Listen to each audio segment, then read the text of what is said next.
hermanos Nove Buglé, para una excelente administración, para cumplir y hacer cumplir los procedimientos establecidos en la Carta Orgánica, les invito a votar marcando casilla 15 Octavio Montezuma Chío Todobo, cacique general, con el lema responsabilidad, transparencia, seriedad. Mi gente hermosa de la bella comarca Nove Buglé, les estaremos visitando para compartir y oír sus importantes ideas durante los días 9 de enero en la hermosa comunidad de El Peñón. El 16 de enero pasaremos por la bella tierra de Buenos Aires, Alto de Jesús y Cerro Pelado.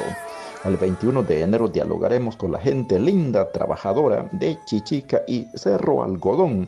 El 22 de enero nos iremos rumbo al debate de los universitarios versus candidatos a caciques en Llano Ñopo.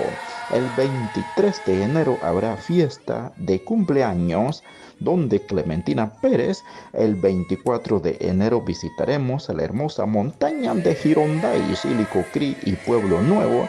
El 28 de enero estaremos compartiendo una vez más con la gente de Crunigrode, Truide, Cerro de Balsa, Cerro Banco y Soloy. El 29 de enero tendremos el privilegio de conocer y estar en la bella capital de Bogdí, Atotugrí y Peña Blanca. El 30 de enero estaremos con mucho gusto presenciando y oyendo las intervenciones y debates de los candidatos de las 3 regiones comarcales: Ñucribo, Nindri, Codri, Bogdí.